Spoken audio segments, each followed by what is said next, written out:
Oh, you got me dancing because that song definitely had me had me vibing. That is a pretty nice way to start out. I gotta play it for like 2 more seconds just because it's so nice. But we'll bring it back.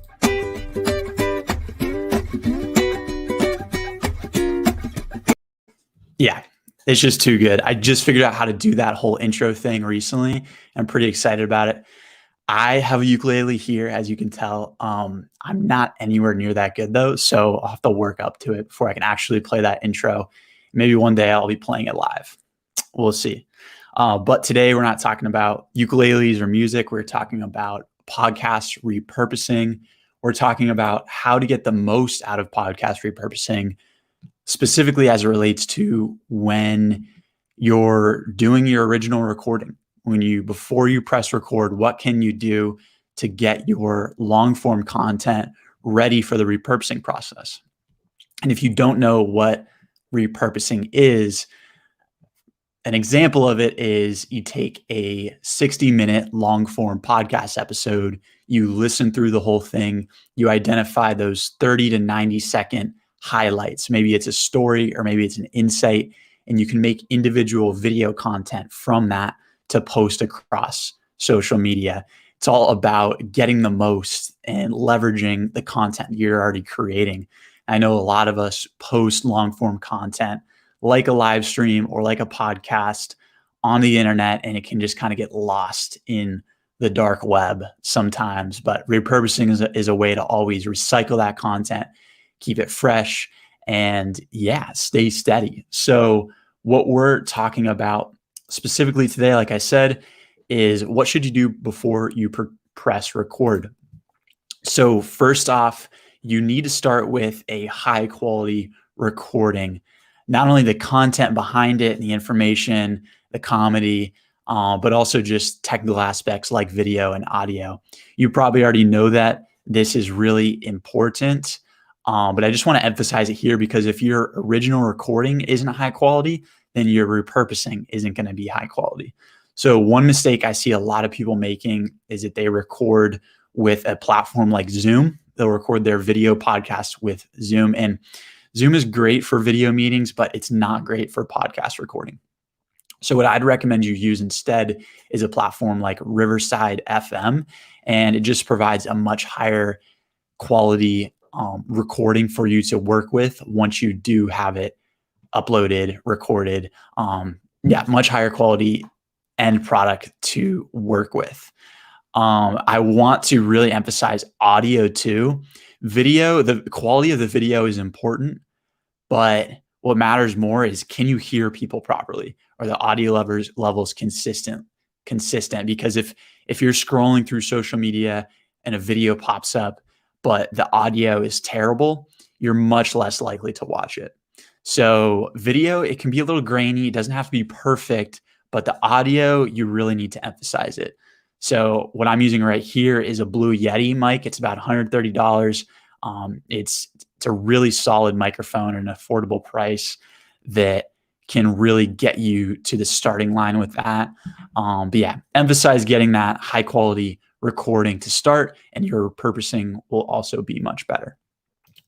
My next point is you should avoid the use of vague pronouns such as it or they. And you probably know what I'm talking about if you've watched a video and like 45 seconds into it, they just keep referring to it or them, this person. You have no idea. There's no context. What are they talking about, right? So this is something you can't really control with your guests, but you can control it yourself. So when you're asking a question, be specific. Be as specific as possible and avoid those vague pronouns. And then you can always obviously encourage your guests, if they're repeat offenders of this, to try to restate the question. And when you ask a question, for them to kind of repeat it back to you. And this is just going to make it easier for you when you're repurposing your podcast to kind of hone in on the start of that question. And when they restate the question, that'll be kind of the kickoff, the context to that micro video. So avoid the use of those vague pronouns. Let's see. Mitch says he's got a Blue Yeti too. Yes, awesome microphones, Mitch. Yeah, I think we should get a referral link, honestly, for how often we refer people to that microphone. It's really solid. I also sometimes feel a little bit like I'm just going along with the crowds with this microphone because it's just what everyone recommended. I've used it. It's been great. I feel like it kind of has like the Tesla effect. Like it seems like everyone who buys a Tesla absolutely loves it. Well, most people that buy Blue Yetis also love it. So, yes, would definitely recommend that. It is worth the purchase. And unlike a lot of software platforms where you're spending like $10 a month or 20 and it just accrues over time, you end up spending a lot of money on software you don't realize. This is just a one-time purchase. Once you got it, which is super nice. All right, let's get back to the discussion. Got to remove Mitch's comment. There we go. So you also should focus on keeping some of your questions and answers concise within 60 to 90 seconds. So with your podcast and your interviews, not everything needs to be short and concise, but at least some should be. You really need to be asking those like penetrating questions that really help people uncover stories and get vulnerable. But always make sure to ask a few simple questions too. So that means not only do you have to ask a short question, maybe keep it 5, 10, 15 seconds, but try to ask your guest to answer it in a concise manner too. So if you just have some questions that are geared towards that, you're going to end up with more repurposable content. What we recommend is that most of the content and video content you repurpose is between 30 and 90 seconds. So yeah, if you can focus on trying to get answers, solicit answers that kind of fit into that time box, then you're going to have more content to repurpose. Like I said, not all of your questions and answers need to be short like that. But at least if you have a few of them each episode, you're going to have more content that you can repurpose. All right. The next one is to kind of do what I'm doing right now. Use bulleted points and numbered lists. And this piece of content right here, I'm going to be able to turn into multiple pieces of micro videos as well, because I'm hitting on individual points that kind of add value in different ways. So a lot of you'll see the YouTubers do this very well, and they'll make like 5 top tools to, repurpose your podcast, for example, or to improve the recording of your podcast.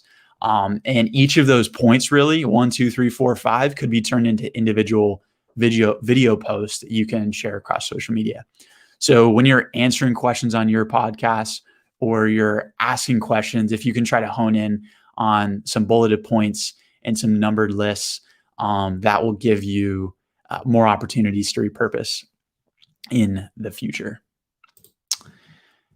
Another tactic you can use to create more content to be repurposed is to just ask a routine question as a content anchor.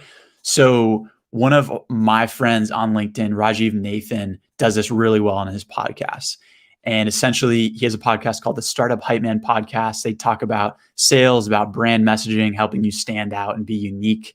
And basically, at the end of each episode, he asks his guests to say what entrepreneurship means to them.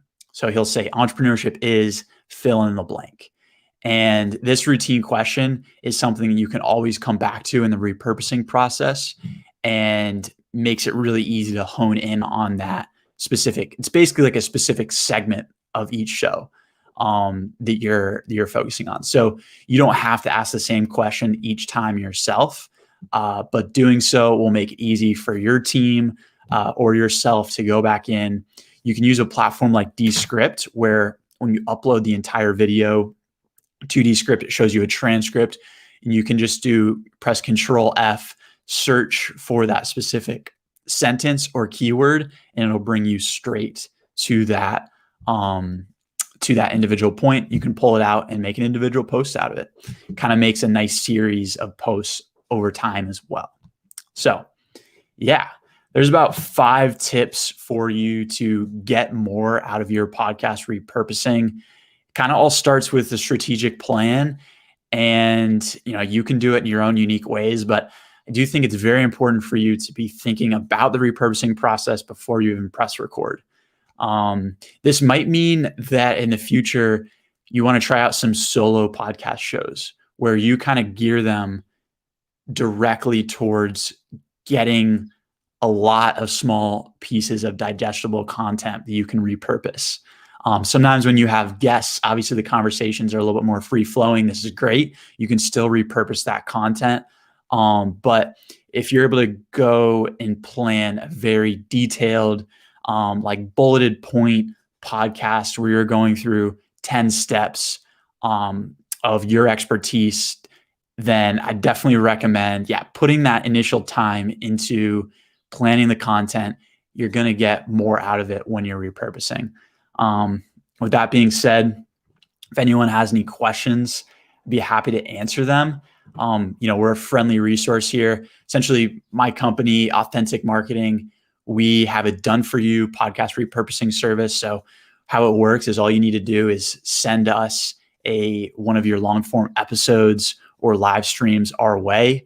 We'll listen through it, find those 30 to 90-second highlights, and deliver back to you content that is ready to share across social media to get your message out there. So that being said, appreciate you all coming today. Hopefully you learned a few things, and good luck with your next podcast. Talk to you soon.